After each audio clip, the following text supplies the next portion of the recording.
Olá, antenados e antenadas, futuros DBAs, bom dia, boa tarde, boa noite e eu sei que para alguns, boa madrugada.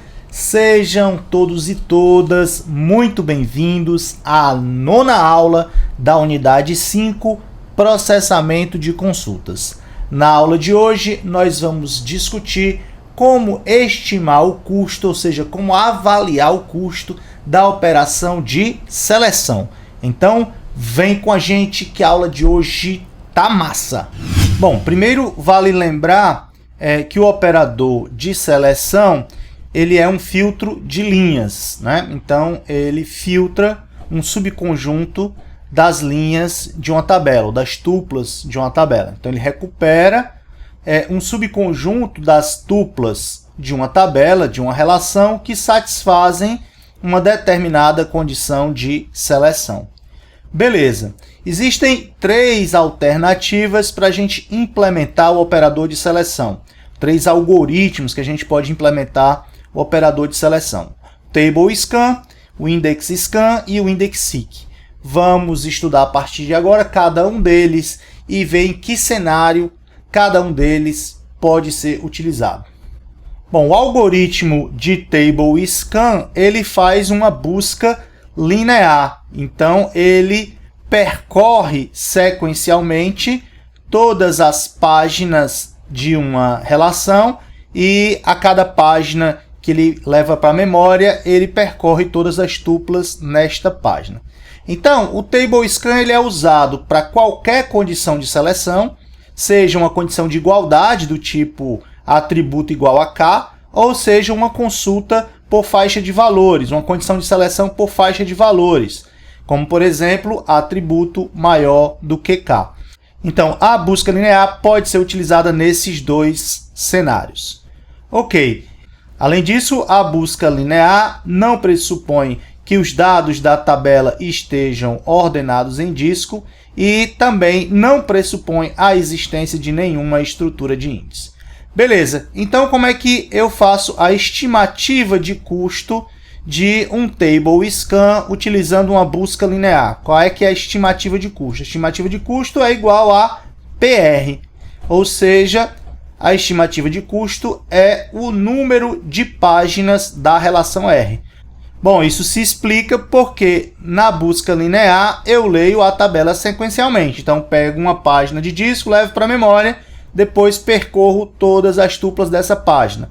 Pego a próxima página de disco, levo para a memória, percorro todas as tuplas dessa página. E faço isso da primeira até a última página da tabela onde eu estou executando o Table Scan. Beleza? Então, a estimativa de custo de um Table Scan usando busca linear é PR, onde PR é o número de páginas da relação R. Em alguns cenários, é possível implementar o Table Scan utilizando uma busca binária. Quais são as pré-condições para que eu possa utilizar uma busca binária? Primeiro, que a tabela esteja ordenada pelo atributo utilizado na condição de seleção. E a segunda exigência é que a condição de seleção seja uma condição de igualdade, do tipo A igual a K. Observe que, se os dados da tabela estão ordenados pelo atributo utilizado numa condição de seleção de igualdade, eu posso usar uma busca binária, tá? Então, como é que seria o custo de executar essa busca binária? Seria log de 2 de PR, esse aqui é o custo de fazer uma busca binária, ou seja, encontrar a primeira página que contém tuplas que satisfazem a minha condição de seleção, que é A igual a K. Beleza, mas depois eu posso ter várias tuplas ocupando várias páginas, onde o atributo A, o valor do atributo A é igual a K. Então, ó, o custo aqui é Fs de AR dividido por FR. Fs de AR é uma estimativa do número de tuplas que satisfazem a condição de igualdade. FR é o meu fator de página, então é quantas tuplas cabem por página.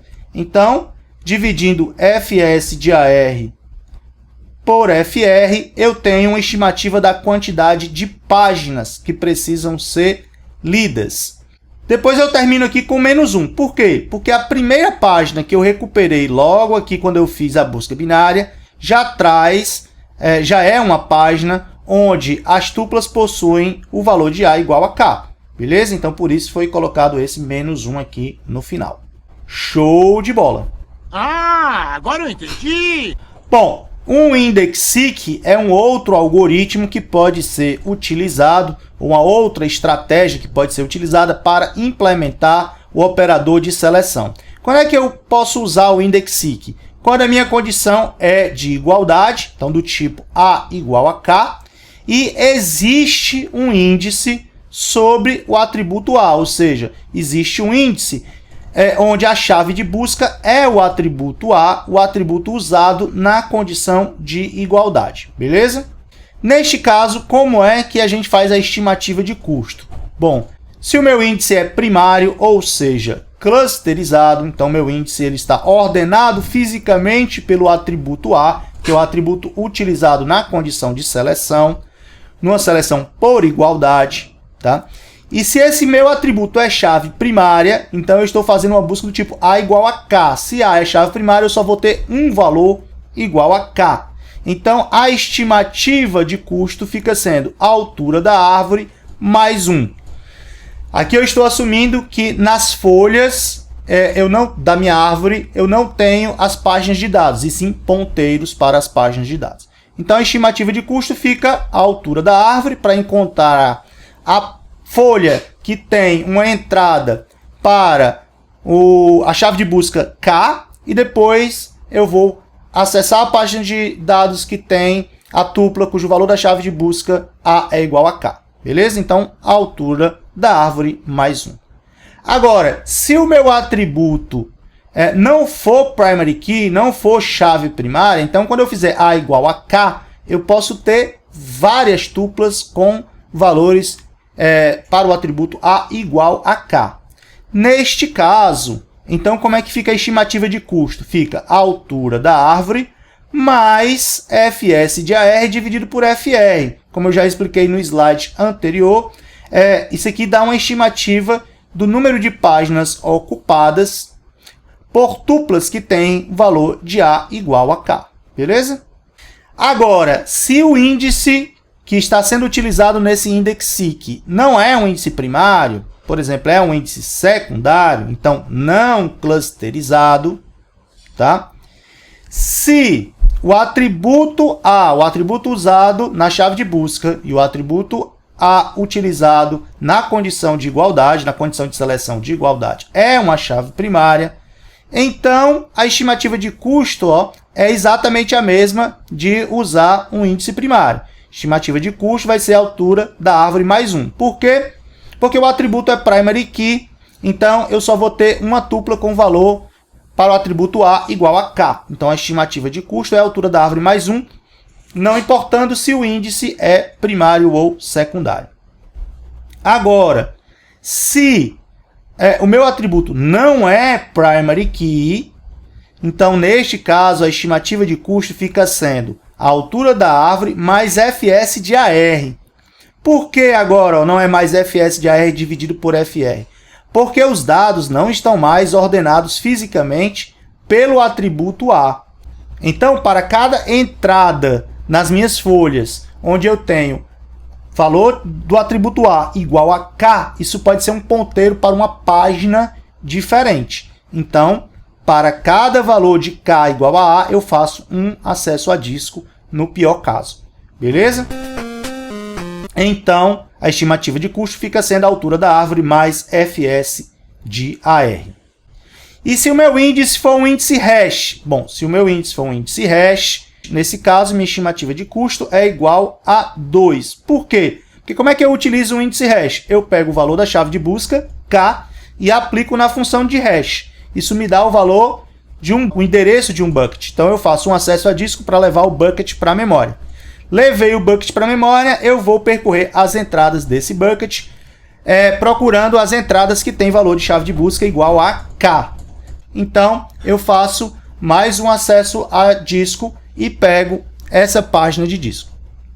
Beleza. Agora, se eu tiver overflow, né, aí eu vou ter que fazer vários acessos a disco. No pior caso, eu vou fazer N acessos a disco, é quando a minha estrutura hash se torna uma lista encadeada. A gente já discutiu isso lá quando a gente estudou índice hash, beleza? Mas se eu considerar que eu não tenho bucket overflow, a minha estimativa de custo é igual a 2. Bom, o terceiro algoritmo, a terceira estratégia que eu posso utilizar para implementar o operador de seleção é o index scan. Bom, quando é que eu utilizo o index scan? Em que cenários? Cenários onde eu tenho consultas por faixa de valores, do tipo A maior do que K, e existe um índice, né, cuja chave de busca do índice é o atributo utilizado na minha condição de seleção aqui, que é uma condição por faixa de valores, que é uma seleção por faixa de valores. Beleza, A maior que K. Então tem que existir um índice sobre o atributo A. Ok, neste caso, eu quero encontrar todas as tuplas que têm valor de A maior do que K. Podem ser várias tuplas, eu não sei quantas são. Então, para encontrar todas as tuplas que têm valor de chave de busca A maior do que K, eu vou ler todos os nós folhas da minha árvore B+. Então, eu vou percorrer a árvore, encontrar a primeira folha e a partir daí eu vou ler todas as folhas na sequência. Beleza, para estimar esse custo eu vou precisar de dois parâmetros. M, que representa a quantidade de nós folhas, e N, que representa a ordem da minha árvore B+. Ok, se o meu índice é primário, ou seja, clusterizado, como é que eu faço a minha estimativa de custo? Tá? Veja, lembre-se que eu quero recuperar todas as tuplas onde o valor do atributo A é maior que K. Então, a minha estimativa de custo vai ser a altura da árvore, para eu descer a árvore e encontrar a primeira folha, e depois eu vou ler M-1, ou seja, M é a quantidade de nós folhas. M-1, porque eu já li aqui, né, o primeiro, quando eu desci aqui na estrutura da árvore, eu já encontrei a primeira folha. Então, como eu vou ler todas as folhas, a altura da árvore mais M-1. Por que que isso é verdade, não é? Porque o meu índice é primário, então a ordem dos dados nas páginas de disco coincidem exatamente com a ordem dos dados nas folhas. Inclusive, as folhas, nesse caso, podem ser as próprias páginas de dados, beleza? Agora, se o meu índice é secundário, ou seja, não clusterizado, então a minha estimativa de custo fica sendo a altura da árvore, para eu conseguir encontrar a primeira folha. Depois eu vou precisar percorrer todas as folhas. Mas, para cada chave de busca contida nesta folha, eu preciso fazer um acesso a disco para recuperar a página que contém este valor. Então, M-1, porque eu preciso percorrer todas as folhas. Depois, N-1, N é a ordem.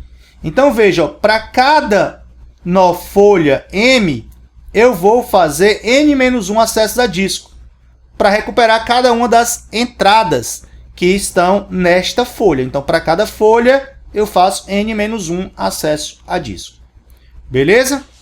Então, se o meu índice for secundário, minha estimativa de custo fica sendo a altura da árvore mais M-1 mais N-1 vezes M. Show de bola! Então, desta forma, nós discutimos aqui 3 estratégias, 3 algoritmos para implementar o operador de seleção. Logicamente, a escolha deste algoritmo, desta técnica, vai depender do cenário existente, ou seja, se tem índice, se não tem índice, se os dados estão ordenados pelo atributo da chave de busca, se a minha consulta é uma consulta por igualdade ou por faixa de valores. Beleza?